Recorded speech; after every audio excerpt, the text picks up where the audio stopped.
and then cheese, basil. Let me see what they're doing. What were you doing that you were banging so loud? Boys. Farm boys. Ridiculous. This is Stone Bin Farm. This is a property that my wife and I were lucky to buy back 4 years ago, almost exactly 4 years ago, actually, to the closing date. Was researching to see if we could even attempt at buying a property anytime soon, and saw this place, and no one wanted to buy it because the house was a nightmare, and we jumped at it because it was very affordable, and it was a blank slate, really. There was no farm here. There was an orchard here 100 years ago. It was just, you know, it was a blank canvas, which I think for someone like me in Shaughnessy, it's where we want to start. We want to start with our vision and carve it out.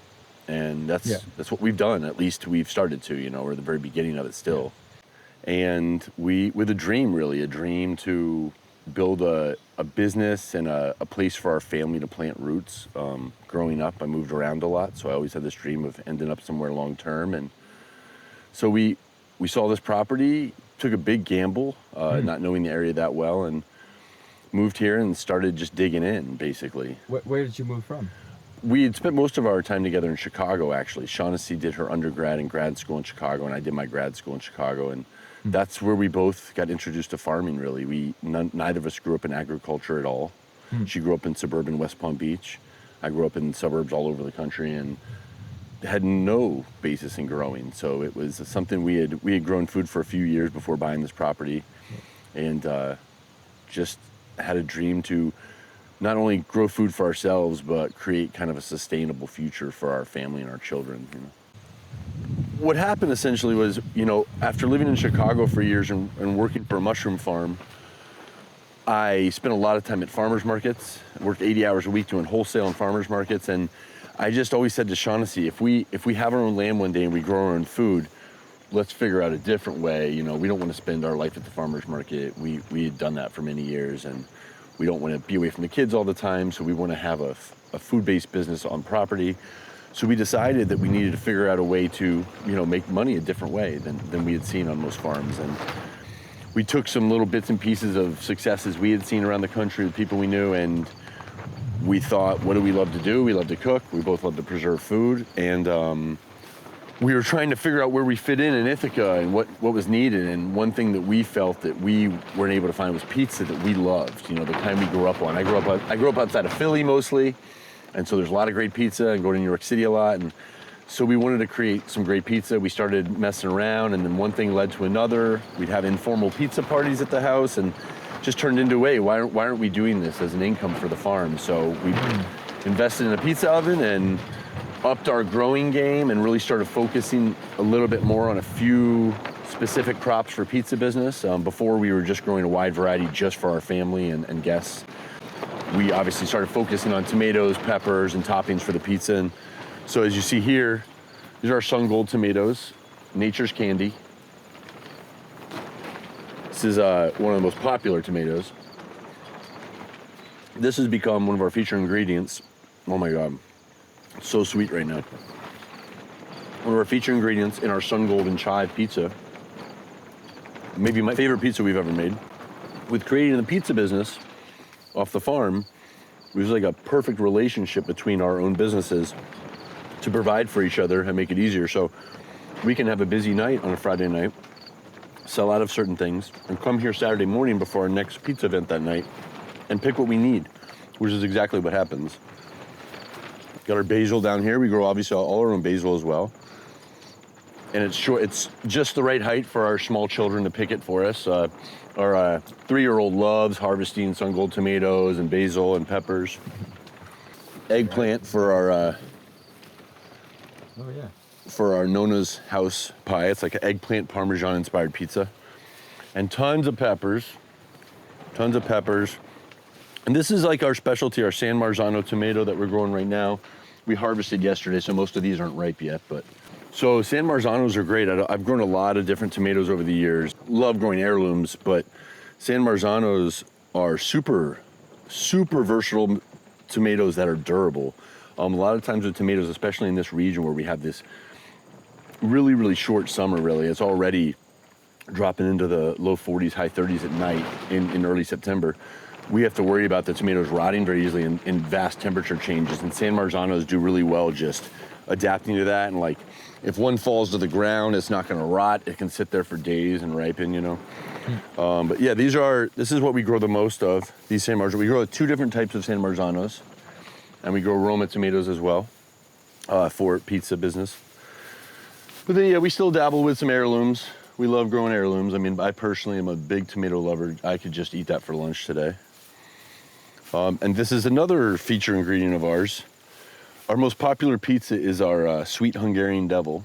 And the Sweet Hungarian Devil features these black Hungarian peppers. They look really pretty. It's pretty much like a jalapeno. So we pickle these and put them on one of our more popular pizzas. And they're just the prettiest pepper. I love them. So there's the black Hungarians that we will pick. Yeah, let's pick. And how much do you need? Are you picking like? I mean, any sizable ones you see, honestly. The other thing is too, this time of year, like I said, we're preserving as much as we can before we have to actually pull the plants before the winter. So the ones that we don't use this weekend, I'll actually just pickle and then process and keep it stored over the winter. Oh, this one's fascinating because it's like green on one side and black on the other. Yeah. So is that still ready, or is it just the fact that it has sun hitting it on one point? It might be that they're more, you know, sensitive to light. Yeah. But I think it's really more the size. Yeah. It's the size that matters. Just kidding. Let's see. Tiny one. Hey, this one has a line down the middle. Oh yeah, see? That one's like Two-Face. Look, it's like Two-Face from Batman. Two-Face, the black and green face. Yeah, The black and see? green face. This one's like that too. Whoa. Yeah, two faces. How did you come with the idea of starting the pizzas when you did? It's a combination of things. So Terry works for an organic mushroom farmer in the Midwest, and he did like 35 farmers markets a week. And Terry managed all of his operations. And the haul that farmers have to make to the farmers market is just insane. I mean, the amount of money that they're actually making from that, it really doesn't even out very well. So Terry learned pretty early on that farmers markets probably wasn't the way to really maximize what you were making off what you were growing. And then the other thing is the beauty of the Ithaca Farmers Market is also the damning part of the Ithaca Farmers Market is that everything has to be grown within 30 miles of the market, which is a noble effort. Yeah. However, every time of the year, everybody within 30 miles is gonna have the same thing. Yeah. Everybody's gonna have squash at one time, everybody's gonna have tomatoes. So you narrow down your customer base. And so we started thinking of value-added products. That's something that his old boss does. His name was Eric Rose, River Valley Ranch. If you're ever in the Midwest, he grows the most fantastic organic mushrooms I've ever had. But he does a lot of value-added products, jarred products, tomato sauce. He can grow tomatoes, make a jarred product out of it, and sell the jar for $12. Yeah. And nobody else is doing that. Yeah. And it's an organic jarred product. Yeah. So that kind of flowed into, well, what can we do with what we're growing? And so then we started thinking about pizza, because Terry's a baker and he loves doing it. And it was a way for us to create a product that was truly organic, truly farm to table. And it also supports other farmers in the community. So the flour that we use for the pizza crust is grown literally across the street by Farmer Ground Flour. And we know them very well. The cheese that we use, we make into mozzarella. It's from Lively Run Dairy, which is just between here and Trumansburg. They make the cheese curds from actually dairy right now due to the pandemic that is being just wasted and tossed out because the demand is not as high. They make it into cheese curd, we make it into mozzarella. We grow tomatoes, make it into sauce. The toppings are picked here and pickled that week for the pizza. So it was our way to offer something truly farm to table, but then also maximizing our profit off what we're growing. And is it during a certain season then that you are, making your pizzas, or is your hope that you're going to do it all season long? So as of right now, it's just the summer season. So May to like Labor Day. We're doing pizza at other locations, but once the greenhouse is here, we're hoping that we'll be able to do pizza events during the wintertime. And too, like with the farmer's market, when you're bringing your produce to the farmer's market, you never know how much people are actually going to buy. And we've bought pizzas from you, and you have to order them in advance, so you actually know how many you're making. Exactly. Which, you know, I think is smart. Did you kind of like say, okay, is that something that we want to do, or did you try to figure out like how to actually put that into motion? So last year we didn't do pre-orders. We made what we thought we would sell. This year, due to the pandemic, we did pre-orders in order to keep it as safe as possible. So there was no money that was being transacted between us and our customer. They would pull into the parking lot of Argos where we do pizza on Fridays, and we would just put it in their trunk essentially. But now that we've done it that way and we know exactly how much to prepare, I don't want to do it any other way. Yeah. Because the offset is the farmers that don't sell everything they have, they're donating it to a food pantry, they're composting it. We actually have a buddy in Chicago that has a hot sauce company, and he'll buy everything that the farmers have left over and then turn it into hot sauce. But there isn't someone like that everywhere. Yeah. So yeah, it definitely cuts down on your waste factor. And it's peace of mind for us. Yeah. Because you know what you're going into. Well, there's every like time. a silver lining there then, you know, for sure. If you like, you said, oh, we have to do this for the pandemic, but then you're like, hey, this is actually smarter in Seriously, general. I don't want to go back to the other way. I just want to do pre-orders. Yeah. We do take walk-ups. Yeah. Because you have to be available for that, but pre-order is definitely the way to go. Yeah. My understanding is that you started pizzas maybe a little bit earlier than you would have, because you know, tell me about that, because didn't your barn was on fire at one point? Yeah, so we bought the property, and it had a barn that was actually bigger than the old farmhouse, and eventually we were going to turn it into a wedding venue. And Terry used to do a food event with a cheesemaker that he was partnered with in Philly every Christmas, and so he was gone. We had chickens, and there were 3 hens and a rooster, and then we had just gotten 5 new hens, and I tried integrating them, and the rooster was asserting his dominance over the new hens and knocked over a heat lamp. And it was a barn built in 1860, so it just went up like that, and there was our tractor in it full of gas. Oh no. Terry's dad's motorcycle full of gas. No. So yeah. So it was a lot of fireworks. That's so much. Yeah. But we were lucky because it had rained the whole day before the fire. So it didn't actually spread past like 5 feet past the barn. Yeah. But yeah, it definitely jump-started what we had to do in order to make money a lot sooner than we had anticipated. I don't know. I mean, we lost like all of the equipment we had invested in starting the farm itself. So we weren't really sure what we were going to do. And the insurance company, because it's an external dwelling, it's not a primary dwelling, it's an external structure. They wouldn't cover it 100%. So what they gave us was like a drop in the bucket. And so we took that, invested in the pizza oven, and then just kept going. Gosh, so smart. Because we didn't have a choice. I know, but so smart. I mean, like to say, okay, we have this little bit of money, what can we do and what can we do really well, you know? Right. Yeah. So, and it's worked out. I mean, even with the pandemic, that's the other thing. With the greenhouse, we were going to build a brick and mortar. Yeah. And when the pandemic hit and we got invited to do pizza at Argos, I saw that we could pivot with the mobile oven. And I was like, I do not want a brick and mortar.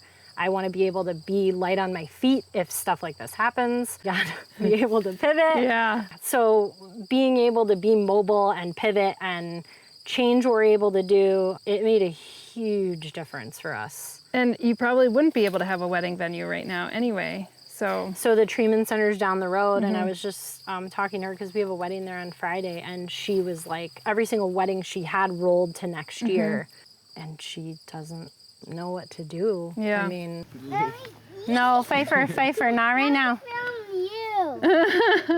He's got to clean the lens now. Fife. She just follows whatever Pfeiffer. I know. I'm gonna go see the chicken. Okay, go see the chickens. Oh my God, they're so cute. We'll see if we can get in here. If you want. Oh, I actually bought them a bunch of greens. We'll go see them in a minute, Fife. I love the chickens. Oh, look at that daddy long legger. He's just like, hello, I'm just so hanging many. out on this peppa.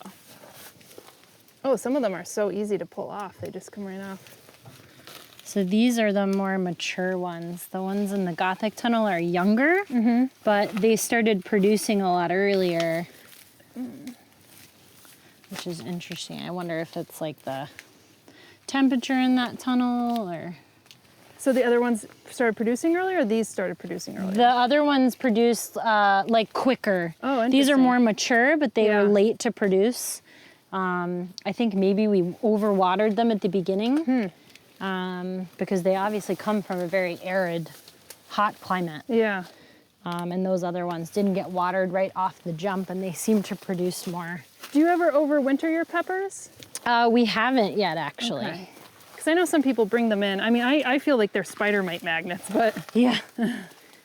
These, all the stuff we don't overwinter were started just as regular vegetables start seeded inside under lights, and then once the ground's thawed, coming and putting them directly in the ground. Ooh, that's a fat one. So how do you come up with your pizza flavors and ideas? And what has been your favorite so far? You've been making some really good salads as well. Oh, the salads thank are you. great, yeah. My grandmother, she was a fantastic cook. She was the oldest of 8 children, and she raised me, so I grew up with her and my entire family around all the time. And she would cook really big dinners, a few days a week, and salads were like her claim to fame. So, thank you. That's where you I take that to heart. Terry's more the brain behind the new flavor pizzas, the garlic pie. He was really inspired. Originally, there's a guy, I think he's in Philly, and he just kind of creates really different pizzas. And then we have some really good friends when we were living in Chicago that are pretty heavy hitting in the food scene that we were inspired by as well.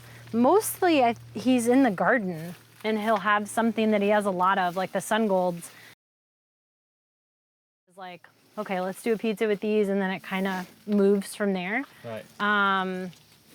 The Sun Golds are really bright and have some acidity to them, so then that cream sauce is gonna kind of level it out. And then the fresh chive is like another element to it. Same with the garlic pie. I think the garlic pie is probably my favorite because it's a garlic cream sauce. It's really smooth. And then you have the pickled sheep nose peppers, which aren't spicy, but there's like that tang. And again, the acidity and the brightness. And then the arugula is peppery and really fresh and piled on top. I'm a big fan of like salad on pizza. Oh, I love arugula and spinach on pizza. I'm with you. I really like that. I think that one's probably my favorite. And then the Hungarian Devil, Black Hungarians, is your meat lover's pie, the pepperoni we get from the Piggery, which is a butcher here in town. Again, locally sourced and organic. And the Black Hungarian peppers that are pickled, and they're pretty spicy. So you have the pepperoni and a spicy pickled pepper, and then the hot honey, which we make out of our honey, which is this season, the first time, which is really exciting. So harvesting the honey and then adding red chili flakes to it. So it's the sweet and the spicy, and that one is crazy popular. Surprise, surprise. Because I was going to ask, like, what do you find your audience to find the most popular? Week to week it changes, but on average, I would say the devil and the garlic pie across the board are pretty popular. But we did the Nona pie. It was like our version of an eggplant parmesan, but in a pie. And that, whenever we had that, people were pretty excited about that as well. That's great. It just depends. There's not that many great pizzas around here, so the fact that you could go and do one and then have it in like your ovens, which are really special, I think gives it such an incredible taste. Thank you. Yeah. This is great. I'm actually sweating in here. Yeah, I told you, right. when you come in here, you start sweating. That's crazy. I think I got all the big ones off of there. This is where we grow all our greens and cold weather stuff. We call it our cold tunnel. Got a volunteer squash plant. This is our lettuce we use. This is our red leaf lettuce that we were using for salads this last week. It's just about done for the season. It's starting to flower. Got a bunch of new stuff coming in for fall here. All our fall stuff. got a ton of kale and broccoli and cauliflower, and this is one of our pizza toppings, our arugula, that keeps getting uncovered by the wind here. And yeah, still some summer stuff hanging on, you know, last of some cantaloupe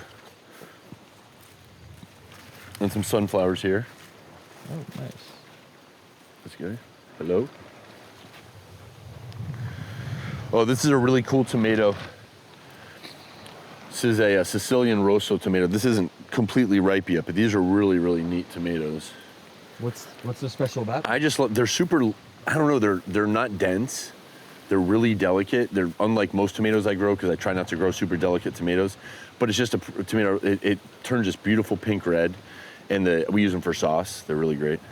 Turning things into hot sauces and sauces, things that we can use in our food service, but also sell, and also give back to the farms and the local businesses for them to sell. Creating product locally and keeping the money locally and supporting the community, and then when we do export those products, it advertises our community and everything we have to offer here for tourists to come visit, you know. Yeah, and one great example of that was yesterday, I believe, but at the end of making pizzas at Lucky Hare Brewery, Yeah.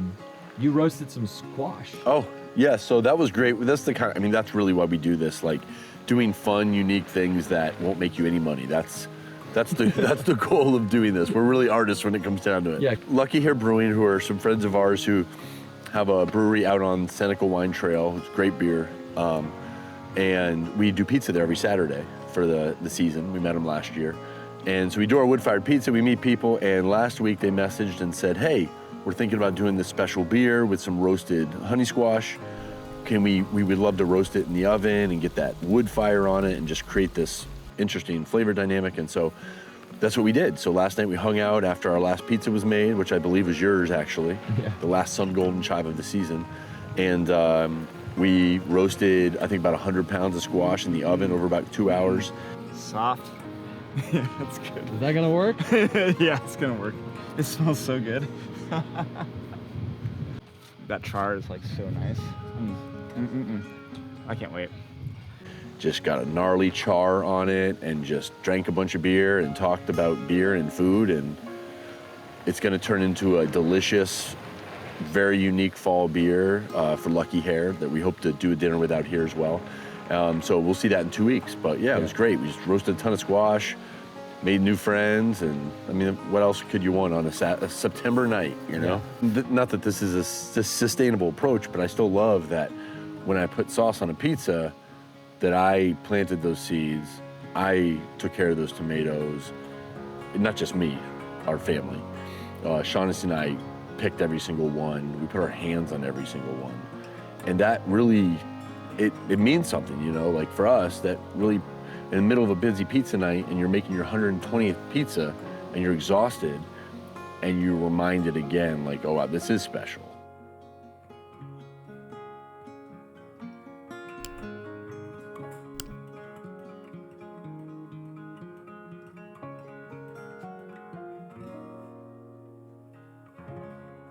This is one of our newest employees, Freddie Cougar.